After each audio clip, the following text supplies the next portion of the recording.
Excellencies, distinguished guests, and friends, development does not occur in isolation. It is inseparable from those elements of culture, environment, and economy that intertwine throughout our societies.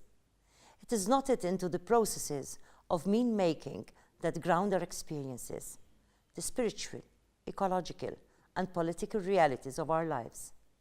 Social and economic development are also fundamentally linked to a concurrent development of peace, of security, and the flourishing of well-being, both within individual nations and among the international community.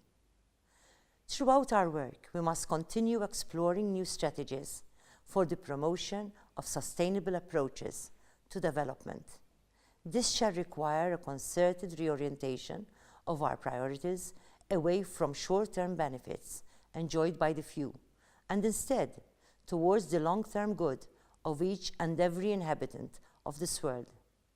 We must ask ourselves, how can we strengthen institutions and policies that are conducive to the attainment of stability and peace? How can we best perform and transform existing structures in order to disarm the threat of oppression, reforming them as instruments of sustainable and harmonious change? Let us all be led in all our considerations by the core values of our societies. Let us uphold the centrality of fundamental human rights as both a guardian and guide on this arduous journey. It is our confidence in the values of equity and social justice that must provide the firmest foundation and underlying legitimacy of all our institutions. It is through these values that we must exercise our authority to create spaces where the human person stands at the center of our efforts for sustainable development. Spaces in which people may stand and speak the truth, free from fear, free from harm, and respected in their intrinsic dignity. Flows of trade, of migration, of innovation and communication are transforming the global community and its diverse cultures. However, our global community is also fragile. It is threatened by the risks of environmental destruction and agricultural collapse.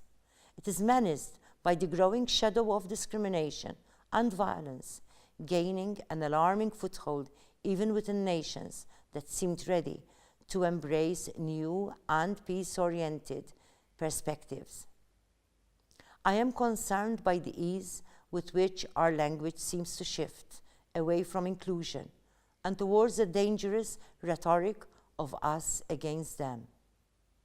Too many people have become all too eager to sacrifice our common humanity at the altar of expediency, of egoism, and self-service. Rather, we should be ready to offer up the best of ourselves. We should hold up our readiness to stand together, to act in solidarity, and unite around multilateral programs that strengthen cooperation among nations. Sustainable development and socio-economic progress can only be achieved when the international community moves together in a decisive manner. As globalization brings us ever closer, we must find ways to ensure that countries and communities in need of assistance, especially the most vulnerable, benefit the most. Perhaps it is also time to remember that inclusive development cannot come without a difficult and sometimes painful outlook at the intersectional oppressions embedded within our very societies and institutions. We must cast an honest eye upon ourselves and ask, how must we change our lives in order to make sustainable development throughout the world a reality? If we are so desperate to see a transformation in the world, how are we willing to reflect that change within ourselves? It is clear that economic activities are a necessary basis for social progress. They both enhance the prosperity of communities and present creative opportunities for individuals to express their initiative. However, the free interaction of market forces must be paralleled by public policies that correct market failures and complement market mechanisms in order to maintain stability and promote sustainable growth on an international scale. If our efforts at securing sustainable development are to be meaningful, this growth must be oriented towards the aims of social justice, of responsibility, and the fair participation of all. If we agree that social development's ultimate aim is to improve the well-being of all people, then we must accept that we share a responsibility to empower democratic institutions and respect for human rights and equal economic opportunities. We must promote the rule of law, cultural diversity, and above all, the active participation of civil society. Citizens must be empowered with a sense of agency in our processes of governance and decision-making. These are important in any healthy democracy and the harmonious implementation of sustainable social development. Every member of society must share in the opportunity to play an active role in the life of their society. And in this regard, the equal inclusion of women and gender minorities is essential. Together with my Foundation for the Well-being of Society, and in celebration of this year's International Women's Day, we recently recommitted ourselves to the objectives of Malta's participation in UN Women's He-for-She Solidarity Movement by fostering the engagement of men and boys in the struggle of equality. All genders stand to benefit. By casting a critical eye on the obstacles that continue to limit women's access to education, meaningful employment, and decision-making, we are committed to examining that which impedes the attainment of well-being for women and girls. Without the active participation of women and girls, no truly sustainable social development can be possible. We must strive towards equitable partnerships between men and women expressed in family life and public life, in every sphere of work and influence. The prevailing paradigm of a strict gender binary must be interrogated and transformed if we are to see people of all genders working together to build a more humane and inclusive world. Let our solidarity with one another in the work of sustainable development find practical application in strategies that promote and are centered on the individual and their communities. Where civil society is healthy, where it has a dynamic role in formulating and implementing decisions that determine the well-being of our societies, then the global community's goals for sustainable social and economic development are strengthened.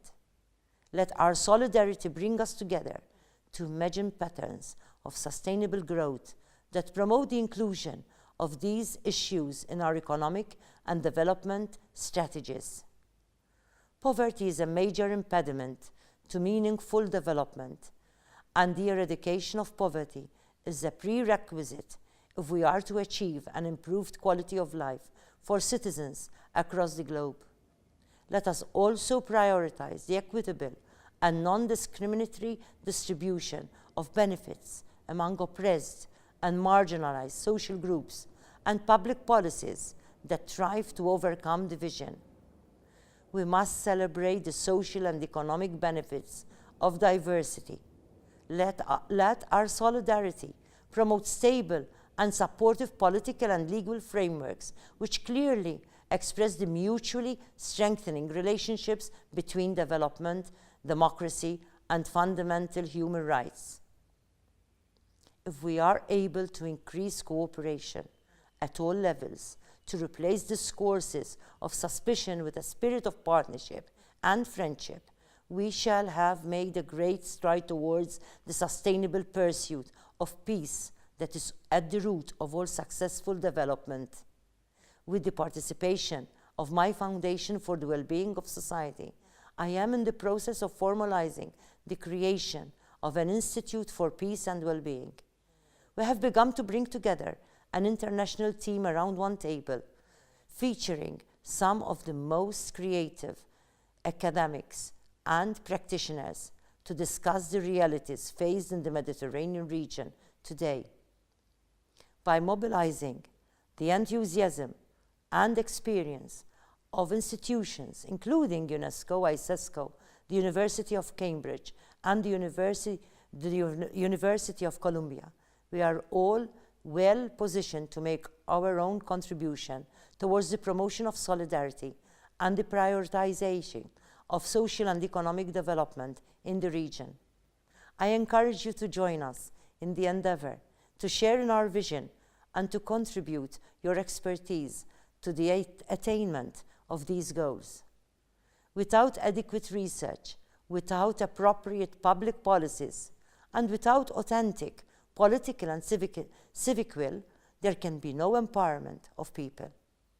Health and productivity do not occur in a vacuum.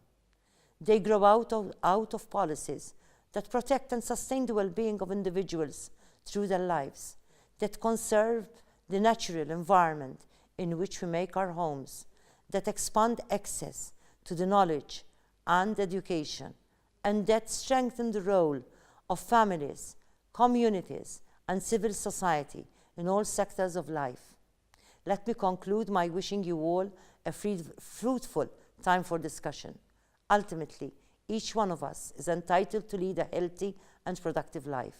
We are entitled to a life of connection with our families and our communities, in harmony with the natural world and aware of our connections with all other forms of life on this planet. These webs of interrelation extend throughout our economies and societies and must be nurtured and celebrated. Solidarity shall only take root when we are conscious of our fundamental interconnectedness and when the peaceful pursuit of well-being inspires our hopes for sustainable development. Thank you for your attention.